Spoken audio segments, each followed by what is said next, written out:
ಚಾಲಕರ ಧಾವಂತದ ಚಾಲನೆಗೆ ಜೀಪ್ ಒಂದು ಕೇರಳ ಸಾರಿಗೆ ಬಸ್ಸಿನ ಹಿಂಬದಿಗೆ ಡಿಕ್ಕಿ ಹೊಡೆದು ಬಳಿಕ ಎಡಭಾಗದಿಂದ ಸಾಗುತ್ತಿದ್ದ ಬೈಕ್ ಸವಾರರಿಗೆ ಡಿಕ್ಕಿ ಹೊಡೆದ ಘಟನೆ ರಾಷ್ಟ್ರೀಯ ಹೆದ್ದಾರಿ 66ರ ಆಡಂಕುದ್ರು ಎಂಬಲ್ಲಿ ನಿನ್ನೆ ಸಂಜೆ ವೇಳೆ ಸಂಭವಿಸಿದೆ.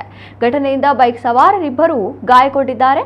ಮಂಗಳೂರು ಭಾಗದಿಂದ ತೊಕ್ಕೊಟ್ಟು ಕಡೆಗೆ ಸಾಗುತ್ತಿದ್ದ ಜೀಪ್ ಅನ್ನು ಚಾಲಕನು ಅತಿವೇಗ ಹಾಗೂ ಅಜಾಗರೂಕತೆಯಿಂದ ಚಲಾಯಿಸಿದ ಪರಿಣಾಮ ನಿಯಂತ್ರಣ ತಪ್ಪಿ ಮಂಗಳೂರಿನಿಂದ ಕಾಸರಗೋಡು ಕಡೆಗೆ ಹೋಗುತ್ತಿದ್ದ ಕೇರಳ ಸಾರಿಗೆ ಬಸ್ಸಿನ ಹಿಂಬದಿಗೆ ಗುದ್ದಿದ್ದಾನೆ. ಅಲ್ಲಿಂದ ಮತ್ತೆ ಎಡಭಾಗಕ್ಕೆ ತಿರುಗಿಸಿದ ಪರಿಣಾಮ ಸವಾರರಿಬ್ಬರು ತೆರಳುತ್ತಿದ್ದ ಬೈಕಿಗೆ ಡಿಕ್ಕಿ ಹೊಡೆದು ಬಳಿಕ ಜೀಪ್ ಕಂದಕಕ್ಕೆ ಉರುಳಿದೆ. ಘಟನೆಯಿಂದ ರಾಷ್ಟ್ರೀಯ ಹೆದ್ದಾರಿ 66ರಲ್ಲಿ ಕೆಲವು ಗಂಟೆಗಳ ಕಾಲ ಟ್ರಾಫಿಕ್ ಜಾಮ್ ಉಂಟಾಗಿ ವಾಹನ ಸಂಚಾರದಲ್ಲಿ ವ್ಯತ್ಯಯ ಉಂಟಾಗಿತ್ತು. ಮಂಗಳೂರು ದಕ್ಷಿಣ ಸಂಚಾರಿ ಠಾಣಾ ಪೊಲೀಸರು ಪ್ರಕರಣ ದಾಖಲಿಸಿಕೊಂಡಿದ್ದಾರೆ.